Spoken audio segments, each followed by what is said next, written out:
Hey, deserving listeners, this episode is part 2 in which I respond to your questions about abuse. So let's get into it. This is the Psychology in Seattle podcast. I'm your host, Dr. Kirk Honda. I'm a therapist and a professor. You might want to listen to episode 1 before you listen to this one because I'm going to assume that you heard that. And just right from the start, if you know anyone who is suffering from abuse or you're suffering from abuse yourself, you can certainly call 911 or the authorities, but you can also go online and contact the Domestic Violence Hotline or the National Domestic Violence Hotline. It's just called thehotline.org. And so you want to go there for help and guidance, and they might be able to set you up with professionals in your area. All right, Movie Zoomer Heather, she has a question here from the fan page. I imagine that all abuse is traumatic, but not all traumas are abusive. So this is an interesting, and she goes on to add other questions, but I just want to sort of address this first sentence here. I imagine that all abuse is traumatic, but not all traumas are abusive. All right. So first, let's define what is abuse and what is trauma. We talked a lot about that in the last episode, but maybe we should revisit that and also maybe expand it a little bit. All right. So what is abuse? Let's talk about what is abuse. Is it a pattern of control? That's what we talked about a lot last episode, a pattern of intimate partner violence or domestic violence, a pattern of control and power and breaking someone down, doing all sorts of things to establish control over the other person, including getting into the mind of the victim. Is that what abuse is? Okay, yeah, certainly that is abuse, but there are other usages for the term abuse. Could a parent do something abusive once and not have it be a pattern? Yes, they could commit an abusive act. Could a coworker that you barely interact with abuse you? Yeah, probably, right? Are we talking about harmful behavior? So do we need a pattern to be present, or could it be a one-time event, a one-time harmful behavior? Or do we need long-lasting effects? Because let's look at one event where a parent uses corporal punishment on a child. Is it abuse or is it not abuse? Hard to say. Is it only abuse if there are long-lasting negative effects from the behavior of using corporal punishment? Or is it just abusive on its face because of the behavior that the parent committed? Hard to say. And again, we don't have a clinical, hard, concrete definition of this. Unlike major depressive disorder, which is fully defined and has been established in its constellation of symptoms for decades, we don't really have a consensus on the use for the word abuse. And it's for a good reason, because we don't want to limit. We want people to use the word in the way that they want to. The key is that abuse is behavior. So Heather was saying, I imagine that all abuse is traumatic, but not all traumas are abusive. So it's important to understand that abuse is a behavior that we can usually observe. Okay, so let's go on to trauma. What is trauma? Is it any event that is distressing to someone, like getting into a car accident? We understand that can be traumatic for people. Going to war, witnessing a death. If you are walking down the street and you see someone get run over by a car, that can be traumatic. So is that what we're saying? Is that the definition of trauma? Or similar to abuse, is it any event that results in long-lasting negative effects? Like, hearing about your parents going through a medical problem. Your mom sits you down and says, I have cancer and I might die. And then your mom survives and doesn't die. Is the thought of your mom dying, is that traumatic to you? Yeah, possibly. So in this instance, we're talking about trauma as an internal experience. Again, abuse is usually referring to a behavior that we can observe. Trauma is something that we don't typically are able to observe. We might be able to observe the effects of the trauma, like distress or panic or something, but usually it's an internal thing, and we have to ask. We have to ask someone, was that traumatic for you? So let's just say someone gets in a car accident. Well, you can't know for sure if that was traumatic for them, because for them, it might not have been distressing. There might not be any long-lasting negative effects from it. And yeah, it wasn't their best day on the planet, but it wasn't that bad.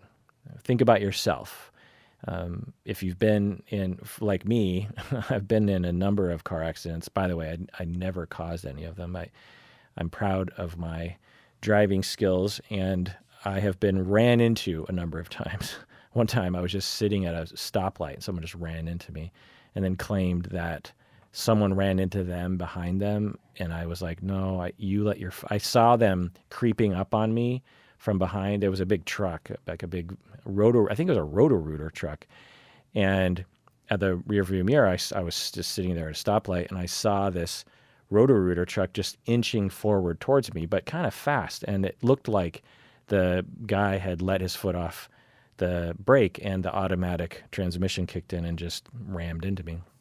He claimed someone hit him and then he bumped into me, but there was no evidence of that. But anyway, point is that car accident was not traumatic for me, but I can imagine another car accident being traumatic. So we can't just look at was someone in a car accident and say they suffered a trauma. Unless we're using a real general sense of like, well, those are the sorts of behaviors or sorts of events that tend to be traumatic, like witnessing a death or going to war or something like this. But in the clinical sense, trauma is something that it causes a negative effect. It's usually something that is quite distressing, quite scary for the individual, quite unpleasant for the individual, and usually there's a long-lasting effect. So, for example, on the podcast, when I use the term relational trauma, I'm referring to a relational event that is distressing or hurtful, and there are long-lasting effects from that. When I talk about, so-and-so suffered from relational traumas, again, a relational event, long-lasting negative effects as a result of distress or hurt. For example, distressing meaning like an angry parent or sexual abuse or something. Those are distressing events for the individual in the moment. If you asked the individual being sexually abused how, what was going on there, the child or the individual would say, I'm not enjoying this. This is very scary. I want this to end. Or an angry parent who is flying off the handle and screaming. That's very distressing. But we'd have to ask the child. We'd have to know, because for some children, they might have an angry parent and they might not interpret it as distressing for whatever reason. And for them, it's just like, that one night my dad got real angry, but it didn't scare me. And so we'd have to know if it was scary and or distressing or hurtful. Hurtful meaning emotionally cold parenting or criticism. So in these instances, the child is not scared, but they are deeply hurt, and it's a relational event, and there are long-lasting effects. And so that's what I'm calling relational trauma. So we see in just the surface level discussion that I'm having right now that the word abuse and the word trauma has a lot of usages, and we have to be clear when we're using those words what usage we're using. So you say, movie zoomer Heather, I imagine that all abuse is traumatic, but not all traumas are abusive. So let's look at that statement. You say all abuse is traumatic. Well, it depends on our definition, but according to me and the way I use these words, I would not say that all abuse is necessarily labeled as traumatic. For example, you can suffer from legally defined abusive behaviors from your parents and not have it be traumatic in that it wasn't particularly distressing for the child and there's no long-lasting negative effects. Is it likely to be traumatic? Yes, but it doesn't have to be, because again, trauma is defined, according to my usage of the term, as something that is internal, that has to do with the way we interpret things, which has to do with our resilience and this sort of thing. And I've talked with lots of people who have been through abusive situations as children or adults. And for some of those events, they were traumatized by those events in that it was emotionally distressing and there were long-lasting effects. And some events, they were not traumatized. So not all abuse is necessarily traumatic. That doesn't mean that we should allow people to be abusive. I'm just saying that it's not automatic. And the other part here, you're saying, but not all traumas are abusive, and that is true. Yeah, not all trauma is necessarily under the umbrella of abuse. Some trauma, we can be traumatized by cold parenting, emotionally withdrawn parenting. That is, at least my usage and many others of the term trauma, that's that. So you can experience something that's not abusive, but it can be absolutely traumatic in that it was difficult for you and there was long-lasting effects. Now, some people would say, well, that's not really trauma in the PTSD sense. When we're using post-traumatic stress disorder, we're really talking about the distressing part. To have emotionally cold parenting, you're not going to likely suffer from PTSD. PTSD is a very particular condition as a result of distress, as a result of being terrified. Everybody that I've ever treated who had PTSD or complex PTSD was terrified at least once, if not throughout their entire childhood. Our physiology, our neurological systems either have an adaptation or a ill effect from ongoing distress that is what we call PTSD. Anyway, what's going on with Heather's email here? I dated someone in college who threatened suicide if I broke up with them or did something they didn't like. They had attempted suicide in the past, so I couldn't ignore their threats of suicide. At the time, I would have said I was dealing with a traumatic situation, but looking back, I think I could label it as emotional abuse. Could you compare and contrast abuse and trauma? Okay, so it sounds like you're saying, was I abused? Was it traumatic? I'm trying to figure out. Well, again, it depends on your definition. It depends on what you're focusing on. And it really depends on how you want to define it, Heather. So you describe a situation in which you were being controlled. He was threatening suicide if you broke up with him. He was threatening suicide if you did something that they didn't like, he didn't like you to do. Well, that's very controlling, and it's harmful, and it's a pattern, and so we would call that abusive. Not everyone necessarily would call that abusive, but I would. Anytime anyone is using things along these lines to control your behavior, particularly whether or not you break up with them, that is abusive. Now, is it traumatic? Could be. You would have to ask that question. Was it scary? Was it distressful? Were there negative long-term effects? Did it change the working models that you had about other people for the worse? So was it traumatic? I'm guessing it was. So it was both abusive and traumatic. All right, this next email or question on the fan page was Anonymous Fan. They write, thanks to Psychology in Seattle, I reached out and found a kind and compassionate therapist who I've been working with for about 6 months. Recently, he has been using EMDR along with psychotherapy. The EMDR does seem to decrease my anxiety initially, but now there are many new memories surfacing from my trauma, and it's pretty overwhelming. I'm worried that I've opened Pandora's box and that I am not going to be able to cope. Can you talk a little bit about EMDR and how it works? What does the evidence say regarding its efficacy in treating patients like me? I would love to hear your input. Thanks. End of email. Yeah, well, I did a whole episode on EMDR, a whole deep dive. You can listen to that. I think it's just for patrons. And yeah, there's a lot of research demonstrating efficacy with EMDR with some clients with some conditions. So can it be effective? Yes, it can be effective. Is it effective with everyone? No, it is not effective with it. Can every clinician use EMDR well? Not necessarily. Is every client a good candidate for EMDR? No. So, but it is empirically found to be effective. I will say that I treat PTSD with a lot of people, and I don't use EMDR. I don't need EMDR. I use a personally modified prolonged exposure model that involves a lot of education, a lot of emotional regulation, a lot of emotional awareness, a lot of compassion, a lot of meaning making. And EMDR does that as well, but it's more manualized and formalized, which I've never been a fan of. I've never been a fan of applying a one-size-fits-all to all clients.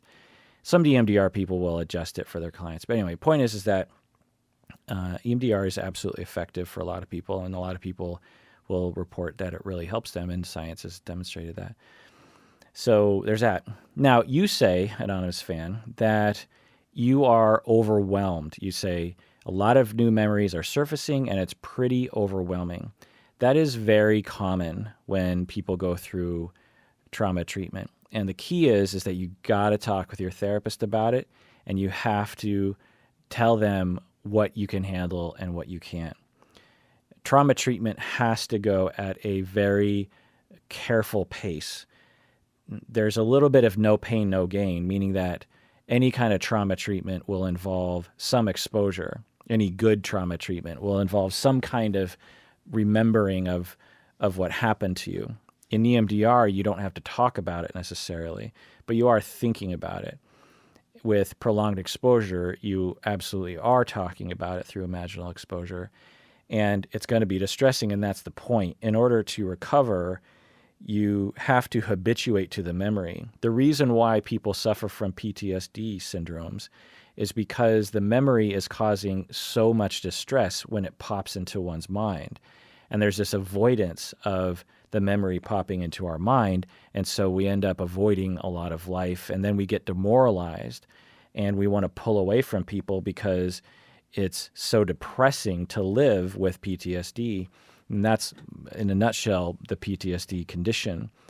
So in order to recover from PTSD, the memory has to be habituated to. And through scientifically proven or scientifically supported treatments like EMDR and prolonged exposure, one slowly becomes habituated to it. But the only way you can become habituated to the memory is if you talk about it, think about it, and deal with a little bit of the stress while doing your relaxation exercises. It's the same as if you were trying to become no longer afraid of heights. The only way to become one of the best ways that I've found to become no longer afraid of heights is if you slowly, graduatedly increase the amount of distress you feel, or not this amount of distress, increase the stimulus such that you feel, I've talked about this before. So let's say you have traumas in your life. You were abused by your mother. She was physically abusive with you. And you go to therapy, and you have PTSD, you get assessed for that, and you embark on treatment. So in my model, I talk a lot about upfront about the educational part, about what you're getting into, about consent, making sure you understand that you have consent to do this, and making sure you understand what you're getting into. Then the second phase is emotional awareness, becoming very aware of one's distress levels and monitoring that in a very diligent way. And then the third, and that can take a long time. The third step is being able to regulate one's distress with very effective means that you do automatically without me being there. That can take a long time as well. And then the fourth step is imaginal exposure, or sometimes I include a fourth step of like preparing for exposure. But anyway, so in this phase, the individual in session will spend a half an hour at the most thinking about what happened to them. So this client says, okay, I would ask them, okay, think about a memory of childhood in which you were traumatized by your mom. And the client would say, okay, and they would tell me the story. And then I would ask them, okay, what number are you in terms of your distress level? And they'd be like, oh, I'm like a 3. I'll go, okay, we'll continue telling the story. And they tell another 5 minutes. And usually I'm taking a lot of notes for various reasons I won't go into, and then I'll say, how are you feeling? What's your distress level? And he'll say, I think I'm a 7. I'd be like, okay, let's scale back. Let's do our breathing exercises. Let's engage in your distress reduction management system. What do you need to do? Do you need to do grounding? And they do those things. And then a little bit later, I say, where's your distress level? And he says, oh, I'm back to a 2. Okay, resume the story. They resume the story, and they're at like a 4. And I say, okay, do your deep breathing while you keep telling the story, and make sure you relax your body and continue to tell the story. Over time, what happens is, if you repeat this over and over again, when the client starts to tell a story or even an adjacent story of the traumatic moments, the individual no longer feels any distress because the body habituates to the memory. And so, after many sessions of this, I, tell me a story, and they start talking about an abusive situation they went in, or they recount more details of a story they told me before. And I say, what's your stress level? And they're like, I'm like 1.5. And we do that a number of times. We keep going into different corners of their mind, different stories. And by the end, not a single story distresses them. Not a single memory distresses them about the abuse they went through. Maybe a little bit, but not on the level clearly that they had before. We do an assessment of their PTSD symptoms. They no longer are avoiding relationships. They have better self-esteem. They're not demoralized anymore. They are able to sleep at night. Things don't trigger their, dissociative or panic response. Like with this individual, someone getting angry at him or someone disapproving of him would cause his distress to spike to an 8 or a 9. That no longer happens. And essentially, they don't have PTSD anymore. And so EMDR does all this essentially, but with eye movements. And then there's the 6th step that I involve with clients, which is meaning making, which is an important step. It's kind of like a narrative therapy step, or a schema step, and it's this step in which the individual explores the meaning of what happened to them and why this happened and how they want to see what happened to them. It's important that whenever we go through a big event that we have some way of narrativizing the what happened to us. You could say it's for closure reasons or existential reasons. A common, and this is same with loss, when someone dies close to you. Like my grandma died a few years ago, and it's really sad for me, and I feel bad, and I feel like I miss her, and I wish she were around, and I feel sorry for her. But she lived a really long, great life. And, she lived to be 101, and a lot of people loved her, and a lot of people she had a lot of great times, and her body was really quite weak in the end, and her mind wasn't all there the way it used to be. And the universe just wanted her to join the universe. And that's my meaning of that event. But when she first died, I didn't feel that way. I developed meaning, a story, if you will, of why it happened. And I have closure around that. Whenever I think about my grandma dying, that the meaning that I derived from that loss will rise to the surface and, I guess, in a sense, soothe me, or at least give me resolution. And for this fictional client who had the abusive mother, there would be exploration of that. Why did you do this? Some people will say, well, it made me more compassionate towards other people because I know what abuse feels like. Or it made me a person who knows that I can survive anything. I feel like I'm really stronger now. Or it gives me the self-esteem that I'm competent enough to look at my own feelings and take care of myself, whatever it is. And that's an important step. So you say, Anonymous Fan, that it's overwhelming.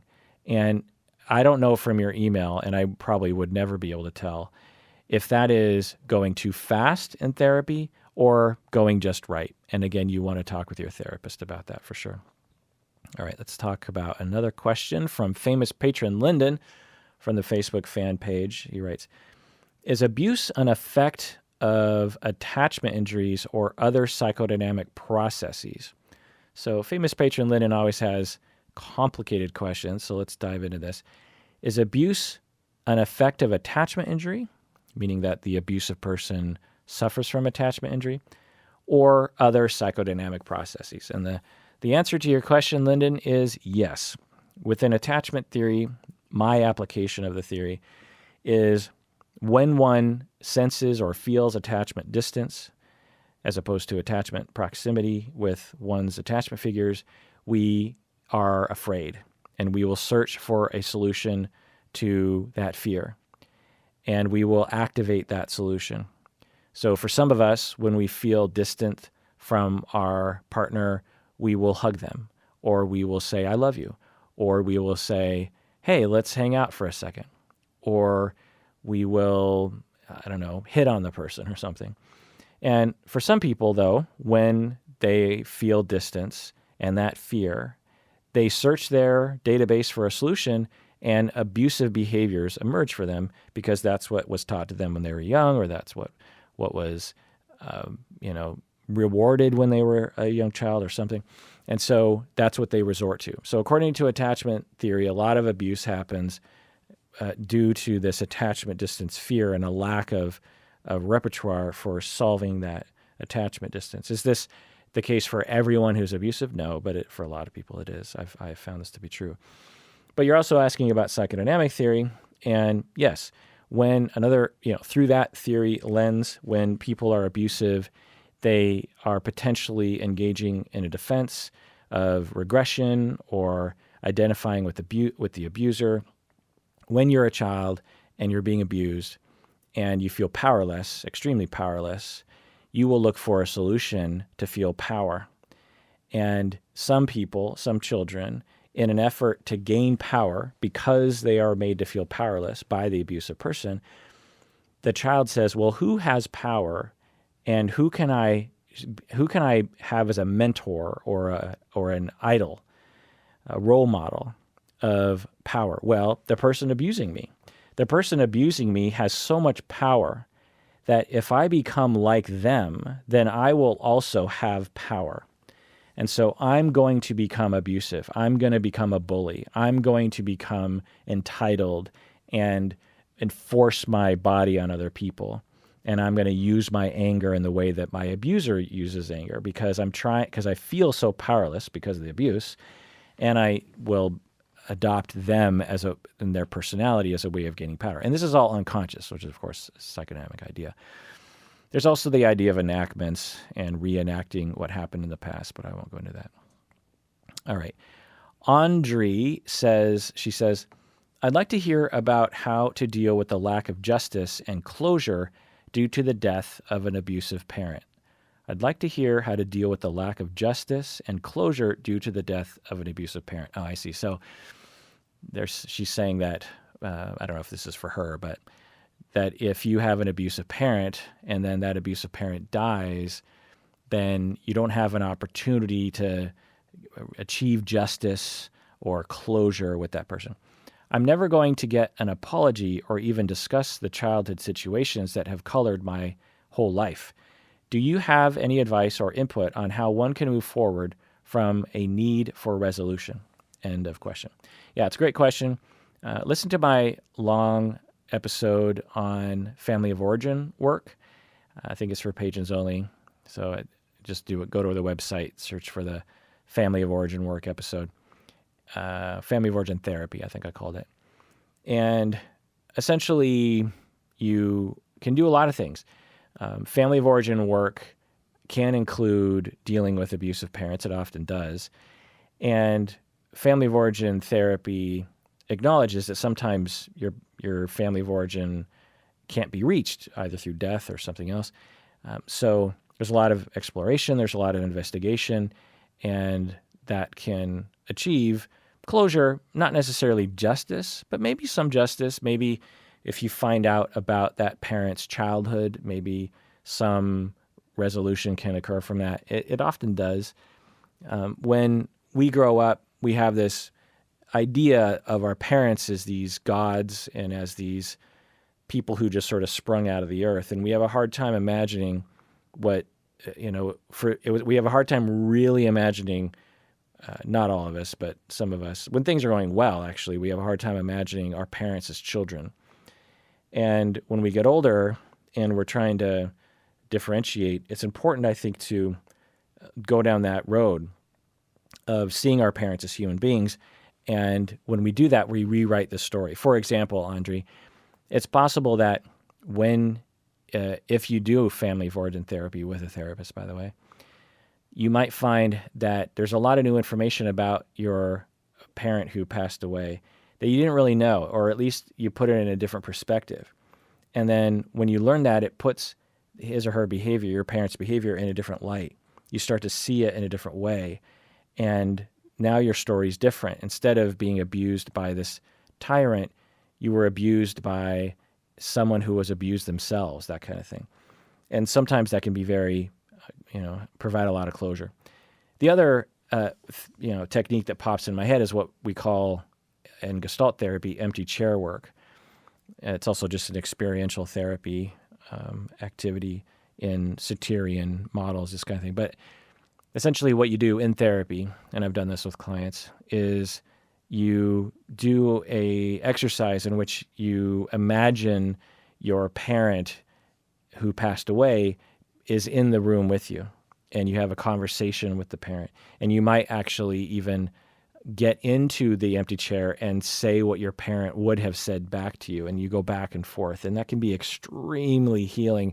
I've done that kind of work with clients before. I one time had a client where I was doing this work, this exact thing. I was having him talk to his father who had passed away. And my client, I was, leading him through this exercise. And then all of a sudden my client just exploded. And his big complaint that he came to therapy for was he had a lot of anger. And he said that he would explode while he was at work sometimes. And he had complex PTSD from his father's abuse. And so when we did this empty chair exercise, it helped him to get out a lot of his feelings. One of the things that happens to us when we have parents that abuse us is that we were never able to really let him have it. And letting him have it, even in empty chair work, can be very healing. All right. Jenny, she says, is it possible for a child to abuse a parent? Yes, Jenny, it is 100% possible and happens all the time. I had a lot of clients in my family therapy days where this was the case, where the child absolutely was abusing the parent. And it's often stigmatized. If someone claims, like, oh, there's a kid abusing the parent, a lot of people from the outside will say, well, the parent must deserve it, right? Because children are innocent. I'm here to tell you, everyone, children are not innocent necessarily. Children can be innocent, but they're not all innocent. I've treated some very uninnocent children. One of the very first people I worked with was a total psychopath, bully. He was the most abusive human I've ever met, and he was, 14 years old or something. And I wasn't a therapist yet, and I actually had to just watch him. My whole job was to make sure that he did not abuse other people, particularly younger children. And if I took my eyes off him for 3 seconds, he would know, and he would make a beeline to abuse someone. It was crazy. And so can a child be abusive, even though the parents were, not terrible? Yeah. Another scenario that I would see, now certainly we can imagine situations where a child will be abusive to a parent because of bad parenting. That's a pretty much of an obvious scenario that could happen for sure. But there were other scenarios where I would see parents who, they weren't perfect, but they weren't terrible. And we had a kid who, because of racism and sexism, is bullied at school and falls into a gang. And then because of that gang activity and the drug abuse, and maybe even the PTSD as a result of what goes on when you're in a gang, the child would come home and they would abuse the parent, even though the parent was, like I said, not a terrible parent and obviously didn't deserve any of that kind of stuff. So can that happen? Yeah. Another scenario is an adopted child who has a tremendous amount of personality issues that they inherited from their parents or they acquired due to early attachment disruptions. And can those children abuse the parents? Yes. Yeah. Of course, children can abuse parents. And these are some of the loneliest parents on the planet because no one will, help them often. All right, let's take a break and come back. We'll answer some more questions. All right, this next question is from anonymous upper tier patron from Canada. She writes, my father was a sexually abusive pedophile. He committed suicide 2 days before my 30th birthday after being charged with making and distributing child pornography. My mother is an emotionally abusive and neglectful narcissist. I have been in therapy for 16 years with complex PTSD and generalized anxiety. I don't want to lose my relationship with my mother as my father is already dead. She has been to therapy with me many times, but no ground has been made in therapy. The preoccupied part of my brain keeps hoping for a healthy relationship with my narcissistic mother, but the logical part of my brain tells me that it will never be. Can I ever expect my mother to change? Are narcissists capable of changing, or do I need to give up this hope for good and end the relationship? End of question.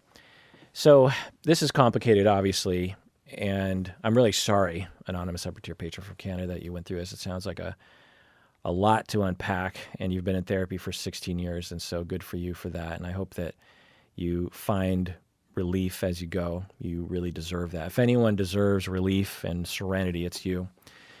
So you say here that, the preoccupied part of my brain, I keep hoping for a healthy relationship. So that's one side that could definitely be around, that you keep barking up the same tree when it's not healthy to do so. That's possible. But your other question is, can I expect a narcissistic mother to change? Well, you can't expect, but can they change? Yes, absolutely. People with narcissism are absolutely capable of change.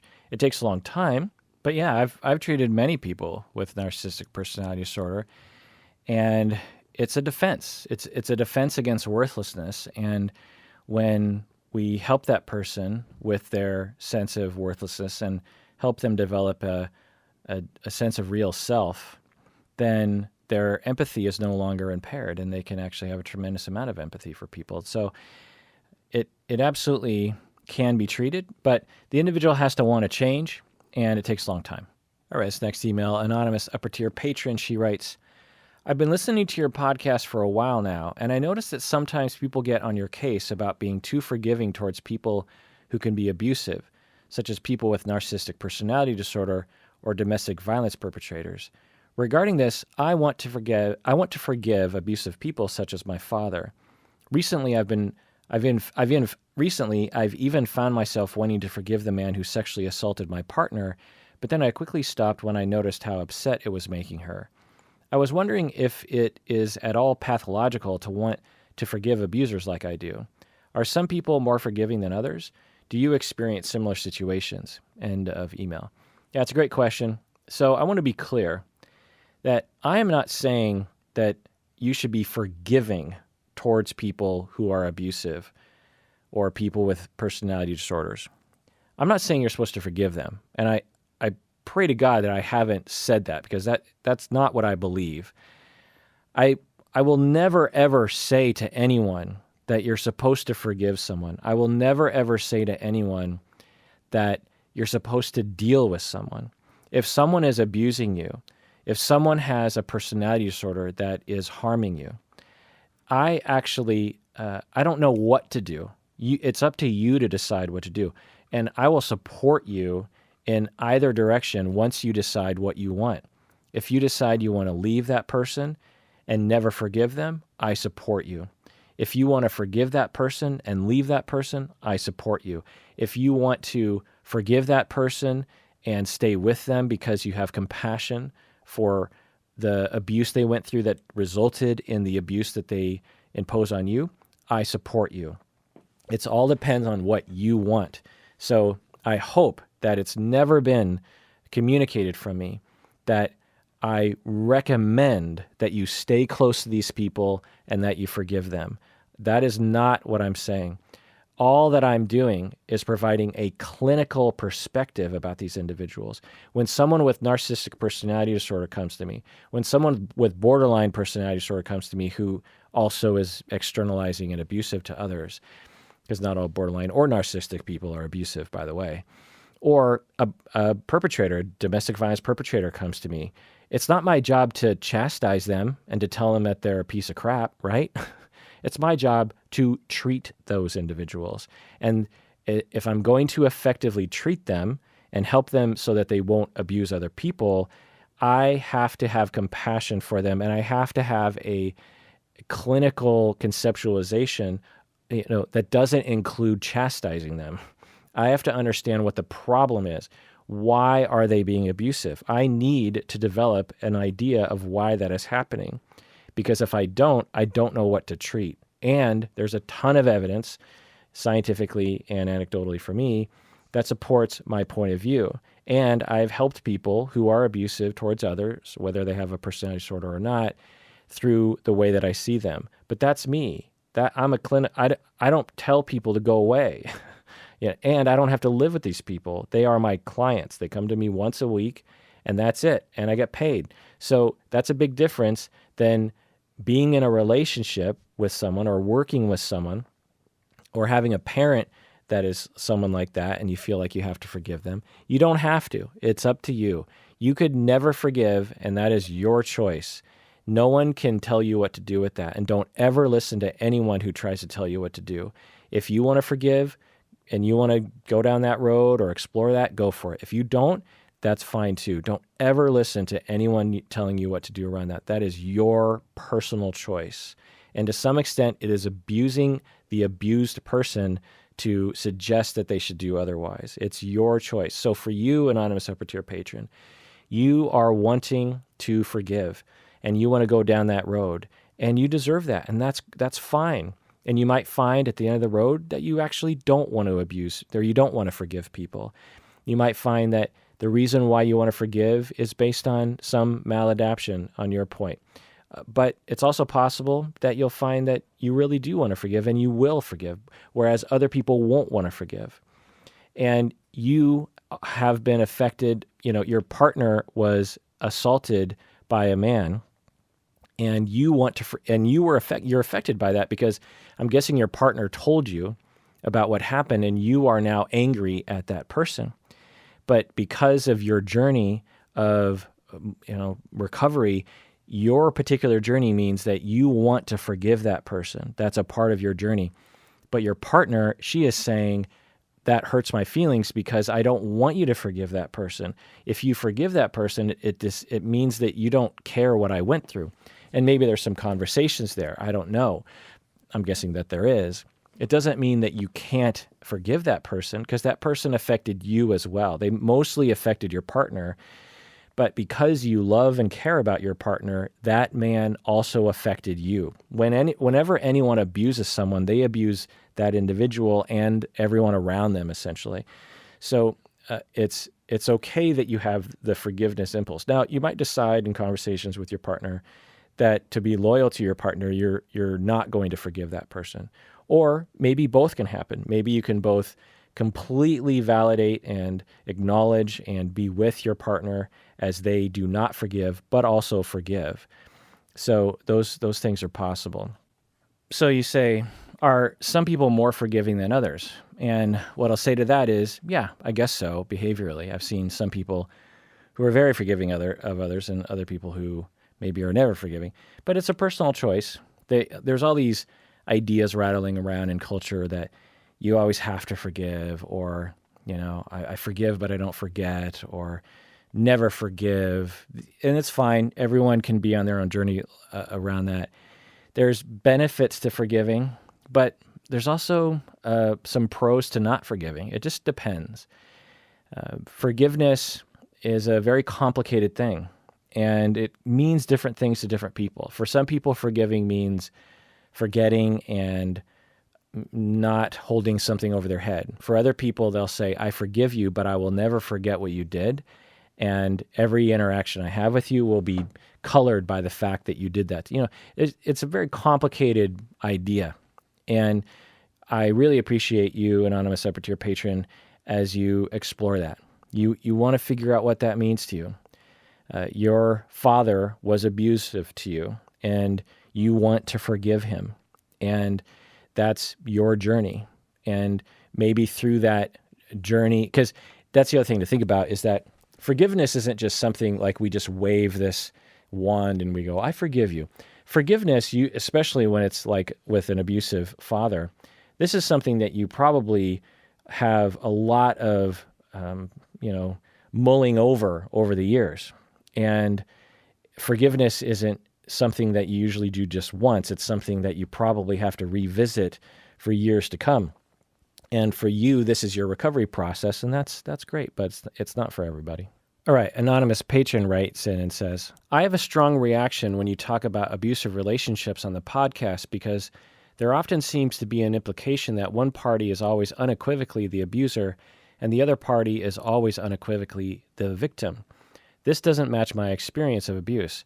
In my last relationship, I was physically attacked many times by my girlfriend. I do not want to portray myself as altogether a victim, though. I was plainly not. I was a real mess myself. We met in rehab and were drinking throughout most of the relationship. The violence went both ways, though I was definitely a victim at times. In the vast majority of these violent instances, she was the one hitting me. I just had a session with my therapist in which I talked quite a bit about this relationship. I've discussed the abuse with her before. Not once has my therapist told me I didn't deserve to be hit. But she did try to redirect and talk about my own part in the violence, which I fully admitted to her. I explicitly told my therapist how unfair it felt that my ex got to go on social media and paint herself as a martyr after the way she treated me. I feel like with any female client, my therapist would have immediately assured her that it wasn't right for her to be treated that way. What are your thoughts on how we shunt people into abuser roles that don't seem altogether appropriate? End of email. Yeah, this is a great point. I don't know your situation, obviously, and there's a lot of nuance here.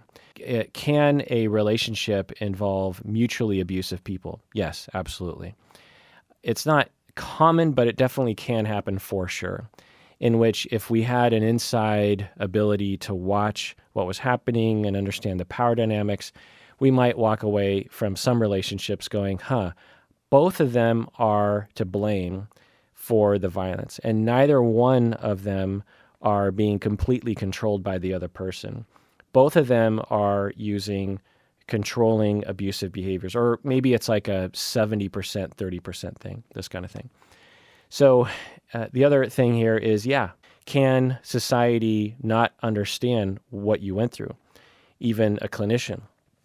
If you were to talk about this and say, hey, I was abused, even if you never hit her. What you're saying is you hit her and she hit you. But let's say you're in a situation where you never hit her and she always hit you. There are a lot of people who would just assume that you're lying because they have a hard time imagining that.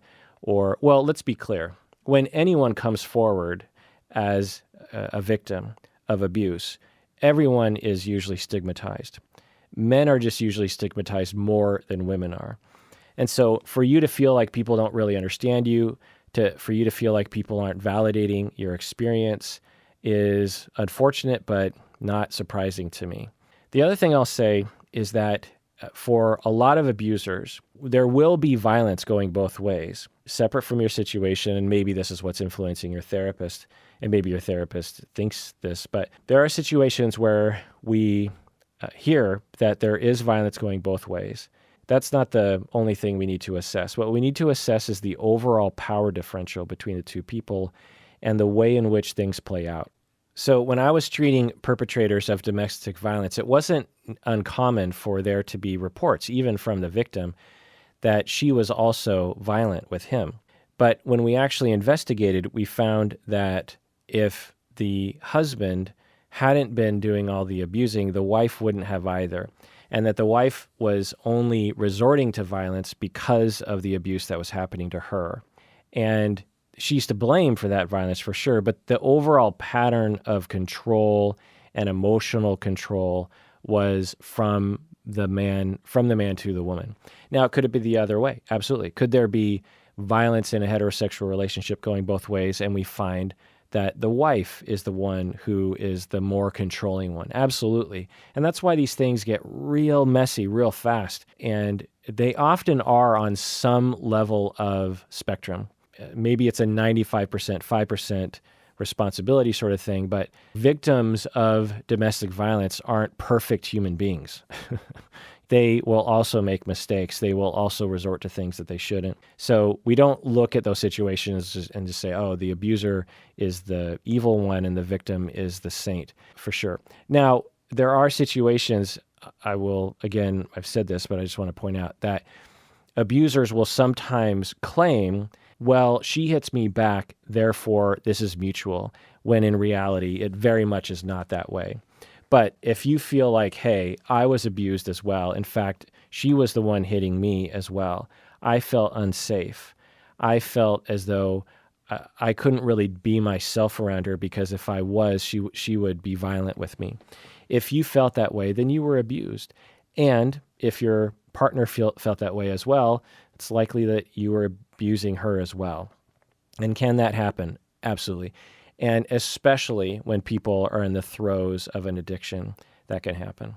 All right, this next email is from patron M from South Carolina. They say, I was wondering if you had any thoughts on emotional, physical, or financial abuse within Asian American families. I'd like to know if you have any insight about how cultural expectations and traditional ideals serve to normalize it. I've heard your take on corporal punishment and how context affects the results. Is this similar? At what point does it go too far, and how can victims and children of this system be helped when this is all they know?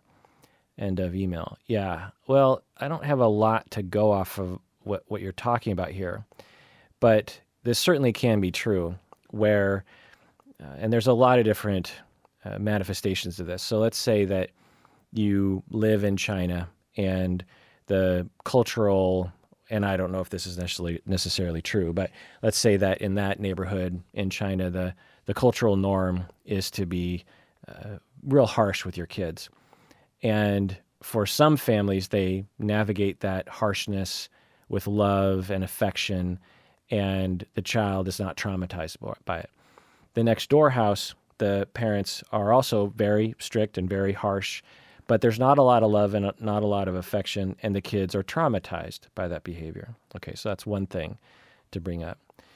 The other thing to bring up is if you are in an Asian American family and your parents are adhering to the old country's ideals, and you are being raised with one foot in an Asian household and another foot in the American society outside, then there's a different interpretation because your neighbors aren't necessarily being treated the way you are, and you see that there's other options. And the system that you are being educated in has a whole different set of ideals. Let's go back to China. In China, in certain neighborhoods, your parents will be very harsh with you in terms of Seattle standards, and the schools will be very harsh with you. And so harshness is the norm, and so you learn, oh, well, that's just how authority operates. But if you're in the States and you have a very harsh household, but your school is not very harsh with you, particularly when you go to your friends' houses and you see that those kids aren't harsh, and I'm using the word harsh in a non-negative way. I'm just saying, like, you're talking about emotional, physical, and financial sort of control that a parent will have over a child. And so that will also create a complication for that individual. They are looking at their parents and going, why are you doing this to me? No one else does this to their kids. Why is this happening to me? And I'm being taught by the outside world that I need to value my independence and my individuality while you keep trying to break that down. So that's another complication. The other thing that you bring up, which is a good point, is that, well, some people will use culture as an excuse to do what they're doing. They will say, well, this is the way that we parent in our country, as if that justifies everything, as if that somehow lets people off the hook. And that is not okay. And people will do that all the time. People will use all sorts of justifications for their behavior or for understanding their behavior. It might even be for some immigrant families, they might feel like their one thing that they want to hold on to from the old country is their traditional parenting values. And to ask them to give that up it's a huge loss for them, And I've been with many families in family therapy like this, where you have Asian immigrant parents who are desperately trying to raise their kid from their ethnic heritage. His Chinese family, and they're trying to raise their kids to be Chinese and to value Chinese things and to speak Chinese and to think like a Chinese person.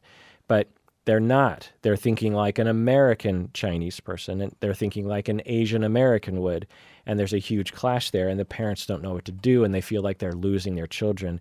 And there's a lot of real scary things about American society that immigrants will often lament. Things like kids do whatever they want, drugs and alcohol, and not going to college, and becoming a YouTuber, for crying out loud. Like, these things are very threatening to these kinds of parents. And so for them, it can almost be a parental mandate that they try to de-Americanize their children. And it can be this very big back and forth. Certainly a lot of families navigate it well, but some, they have a harder time. And it just requires a lot of conversation, a lot of care, a lot of warmth, a lot of understanding, and usually that can help for sure. But yeah, can someone be considered, that's a cultural thing, in our country, this is the way we do things. In our country, it's normal for parents to do this. Well, that doesn't make it good, okay? In the same way that an American family can't go overseas and proceed to abuse their kids and say, well, this is normal because American families, this is what we do to our children. Like an example of this is, you might have recently heard the episode on attachment parenting. In the United States, on average, we are neglecting our children by making them grow up too fast and making them independent too fast. And so if an American family were to go to another country and treat their kids this way, and the neighbors are going, why are you putting your kid in their own room when they're not even a year old yet? That's inhumane. That's crazy. That American parent should not say, well, this is how we do it in America. This is my culture. It doesn't make it right, just because something is every society has its problems. And I have a news flash for Americans.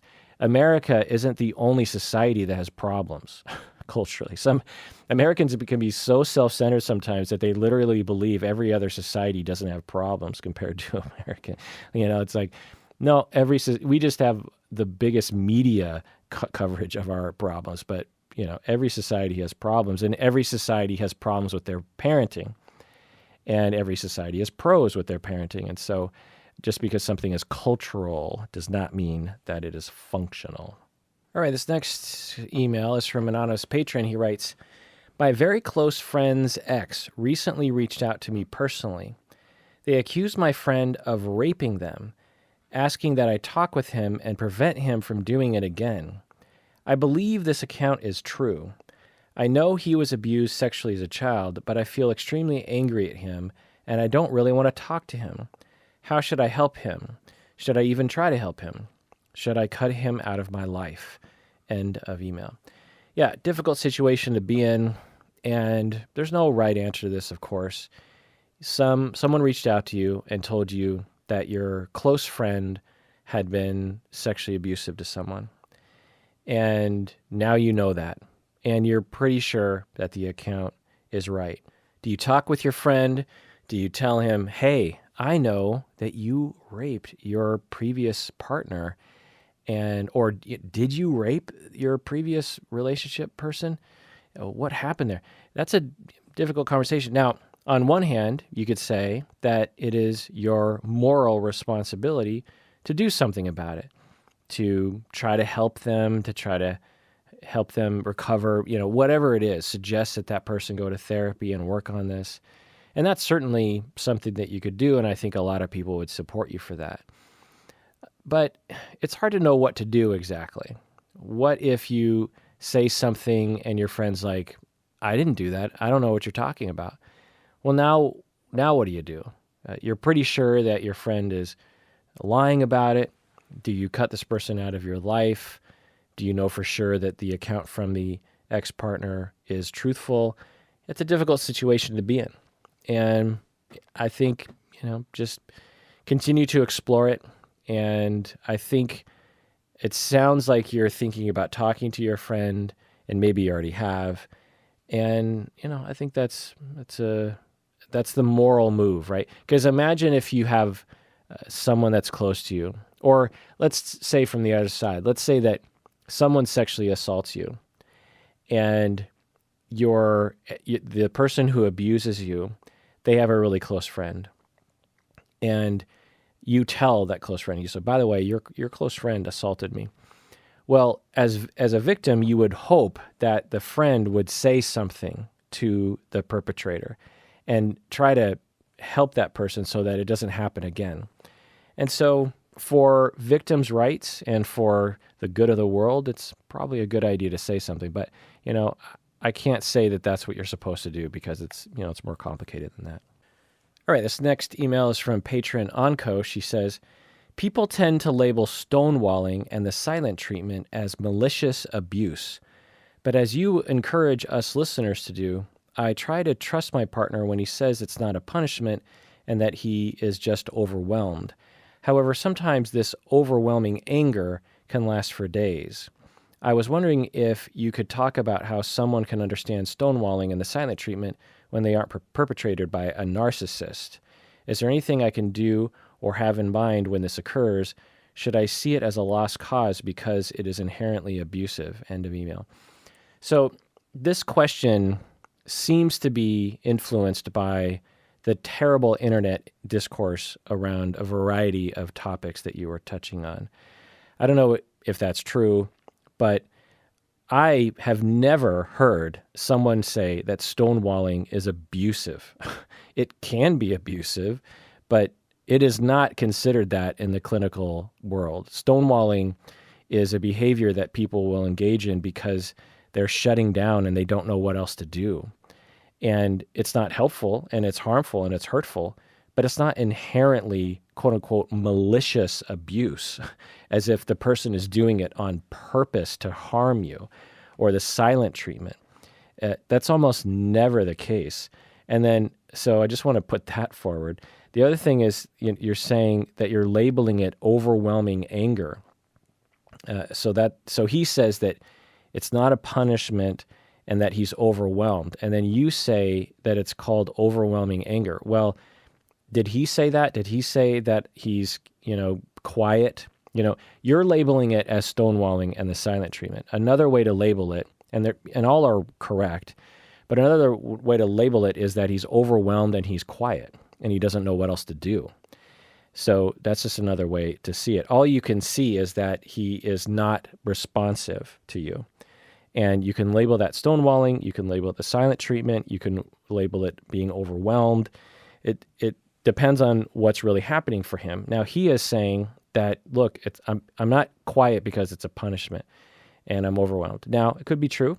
It also could be true that he is actually trying to subtly punish you, whether he's aware of that or not. A lot of people who stonewall and do silent treatments are secretly trying to harm you. They're trying to send a message. They're trying to, I guess that's the better. They're trying to send a message. A common example would be you are talking about something and one thing leads to another and now you're upset at each other. And then the silent treatment person proceeds to be very standoffish for a couple of days. Well, what's happening often for the standoffish, stonewalling, silent treatment person is they're hoping that their partner will read their mind and see that they're hurt, and that what they're hoping for is that the other person will say, you know what, the thing that happened a couple days ago, I've been thinking about it and I'm real sorry that I said this, this, and this. And I know I must have hurt your feelings. That's what the silent treatment person is hoping for. That almost never happens, because when you give someone the silent treatment, they don't feel very warm towards you. And they also don't necessarily know how to read your mind.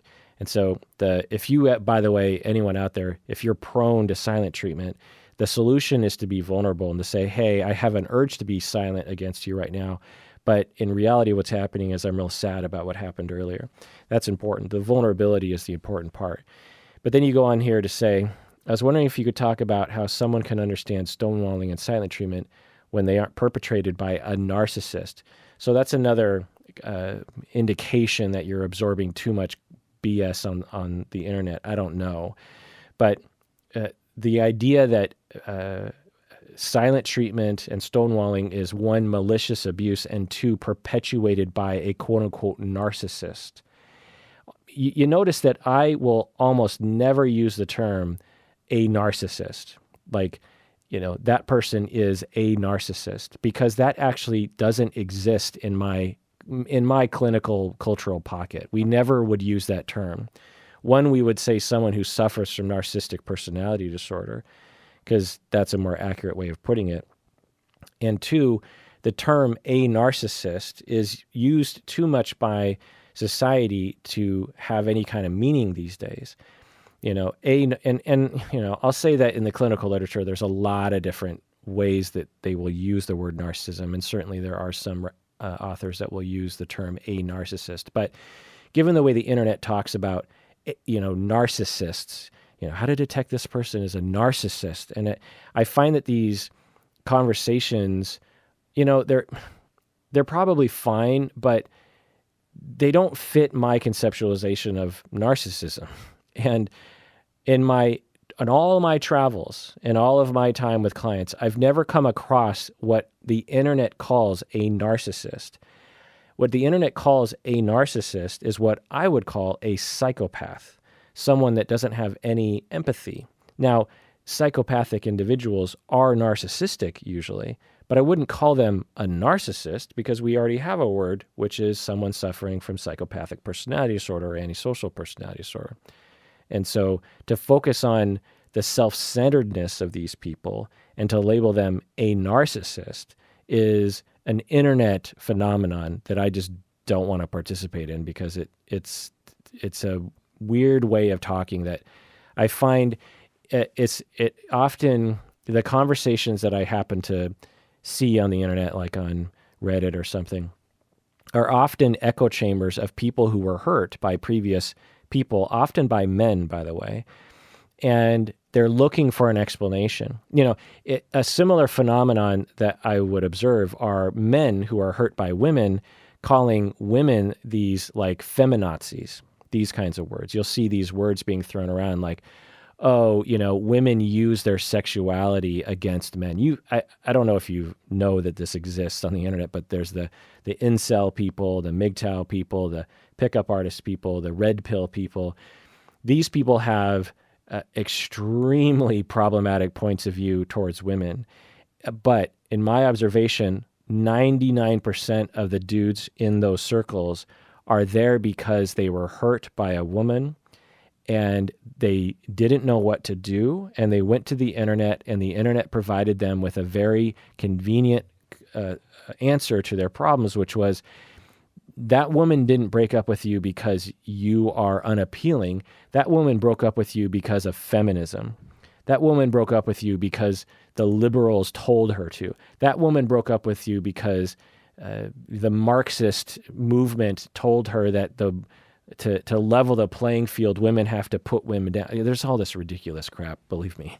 And when I see those conversations, I'm like, whoa, how did you get there? And then, oh, well, you're just a bunch of men who have been really hurt, and I feel very bad for you, but don't go down that road, my friend. It's a weird echo chamber of propaganda that you will not benefit from. There's other dudes on the internet that you can bond with who don't have a weird feminist conspiracy theory. And I am not describing this. I'm not exaggerating. In fact, I'm probably downplaying the misogyny that is in this group. Okay. So that's something that happens on the internet. Well, I think a consummate thing is happening with some echo chambers on the internet with women. It's not nearly as toxic as the incel group, for sure. I mean, incels literally will kill people.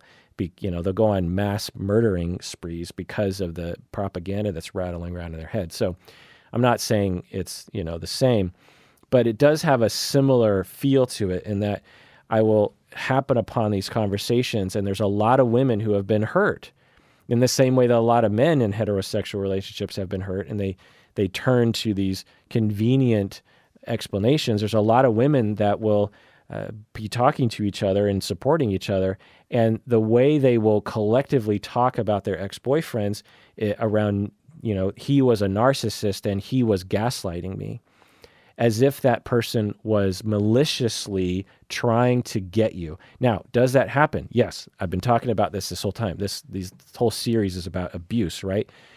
Psychopaths and antisocial personality sufferers exist in the world, and they are numerous. They're rare, but anything with 1 or 2% of a rate in the span of 7.5 billion people, you're going to have a lot of people. What is that? It's 750 million people. Wait, no, 75 million people on the planet. Do I have that right? 7 billion. Yeah. So 75 million individuals or more, maybe like 150 million people on the planet are psychopaths. That's millions and millions of psychopaths. In the United States, that would be about 7 million. Do I have that right? I think so. So in the United States, we have about 7 million psychopaths. That's a lot of psychopaths, right? It's a lot of people who don't have the capacity for empathy. That's a lot of people who wouldn't blink an eye about taking from you and trying to screw you over or trying to con you out of your money or your time or something. These individuals are harmful, and they're out there, but they're rare. So when people are in these echo chambers about, my ex-boyfriend was a narcissist who gaslit me, it's possible, because that does happen. But it's also possible that this individual is hurt by someone, and it feels like their ex-partner was self-centered. It feels like their partner was maliciously trying to harm them. That's the way it feels. And so you go on the internet and you find all these pockets on the internet talking about narcissists and gaslighting, and it feels correct. And I'm not saying it's a bad thing. I'm not saying that you shouldn't do that, but I'm saying that it's not necessarily a clinically accurate picture of what happened. And so I just want to caution everyone about going on the internet from any direction. Just be careful about what explanations feel satisfying to you. And and I'm not trying to defend the narcissists. What I'm trying to do is I'm trying to help you. Because if you walk away from a situation concluding all my ex-boyfriends are narcissists and all my ex-boyfriends were gaslighting me, well, and that's not true. Let's say, in my fictional example here, that's actually not an accurate point of view. Maybe a more accurate point of view is, well, one of your ex-boyfriends was a psychopath, but the rest of them were hurt and they didn't know how to navigate conflict. And they feel like you were being self-centered. They feel like you were gaslighting them. You were both hurting each other inadvertently. That is extremely common. And so let's say that that's really what happened in this fictional individual. Well, if that individual walks away with the conclusion that all the exes were narcissists and all the exes were gaslighting and all the exes were malignant, narcissistic, abusive people, then what does that do to your working model of other people? How does that help you trust other individuals in the future? How does that help you trust yourself when you actually start to date people? It's not going to help. You're going to be very, very afraid of future people. You're going to be very, very concerned. And when there's any indication of quote unquote narcissism or gaslighting or malicious or malignancy, then it's going to trigger all this trauma in you because that's what you're associating with what happened to you. Instead of a narrative of, well, we pushed each other's buttons and I was to blame for some things and he was absolutely to blame for some other things. And it didn't work out, and I don't like him anymore, and I wish I never would have dated him, but, these things happen. If that's an accurate point of view, which I want to couch that, then that's a more healthy narrative to have that will help you into the future. Now, I want to also say that some people have dated 5 psychopaths in their life. So if you're out there and you're like, no, I'm pretty sure I dated 5 psychopaths. Yes, that can happen. Absolutely. I've met people like that where we conclude, wow, yeah, you have dated some of the most problematic individuals I've ever heard of before. I mean, complete psychopathic behavior. One woman I talked to talked about one of her exes locking her in a house for like a week and torturing her. That is psychopathic. There is no, I don't know, sympathetic conceptualization of behavior like that, right? There's no amount of attachment and security that justifies imprisoning someone for a week and torturing them. Like that goes way beyond the pale. There's clearly something wrong with that person's empathy and the ability to care about other human beings. I mean, there's just something different about that individual. So, and then you have 3 more relationships that are similar in that direction. And that happens sometimes. To some extent, it's kind of luck of the draw. I mean, if you just happen to swipe right on the psychopath that's on the app, and the person is good at hiding it, then you can get sucked in, and it can be real awful for you. Anyway, so your question, patron, is that silent treatment. Is there anything I can do or have in mind when it occurs? Should I see it as a lost cause because it is inherently abusive? Like I said, silent treatment is not inherently abusive. As we've been talking about, abuse is an experience of control. So we've all given people the silent treatment. I can't imagine a single human being on the planet who hasn't given the silent treatment, at least for 5 minutes, to their partner. Is that mean we're all inherently abusers? No. It just meant you didn't know what else to say, or you just were so angry you just didn't want to say anything anymore. There's a lot of reasons why you'd be giving someone, quote unquote, the silent treatment. So can it be abusive? Yeah, absolutely. Can an abusive person utilize stonewalling and silent treatment? Absolutely. And you're saying, should I see it as a lost cause? I don't know. I don't know enough about your situation. It could be a lost cause. Your partner could be abusive, but given what you said, there's no indication of that necessarily. And so, I'd go to a therapist and assess all that. All right, let's do one more. Patron Val says, I grew up in an abusive environment and built up a defense mechanism to protect myself. Now I am almost 40, and I find it very difficult to trust colleagues, friends, and romantic partners. I also tend to have a harsh directing style at work, which sometimes is useful and other times harmful to my working relationships. This has all become a big part of my personality, but I really feel like being less defensive could ease my life. Is it possible to change? If so, how? End of email. Yeah, Patron Val, it's great that you have that self-awareness. I commend you for that.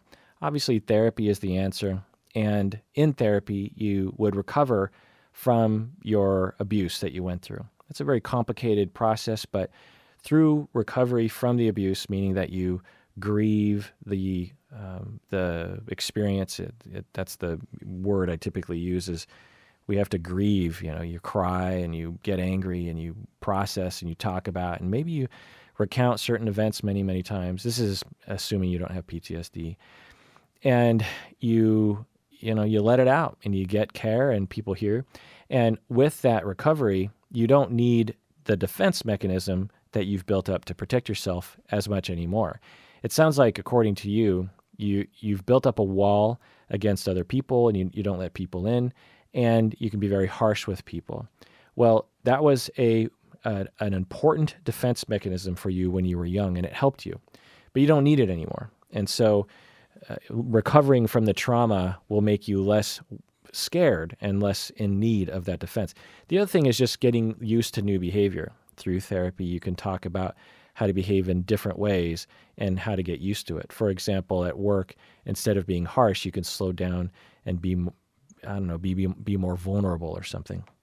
Or when you're in a relationship with someone and you're starting to feel yourself putting up the walls, instead of doing that, you say, hey, what you did earlier, it kind of freaks me out, and I have an impulse to push away from you, but I'm in therapy right now, and I don't want to do that anymore, and I don't want to lose you as a friend. And you talk about that in therapy, and you learn how to do that, and over time, your body just learns, oh, this is actually a better way to do things. All right, well, that does it for that episode. I got to Well, actually, there's only a few more questions, so let me actually power through this. Someone on the Facebook fan page said, I've always recommended the book Why Does He Do That by Lundy Bancroft. It's seen by a lot of people as their best guide for how to understand and begin healing from their abuse. I think it's an excellent and well-founded book, but I do think it seems to miss some important things about how attachment and emotions drive our schemes and our attitudes. I think the ways this book lays out abuse patterns would be served by Kirk's analysis of personality attachment theory and human behavior. In particular, the section about the archetypes of abusers would be fantastic to get his take on.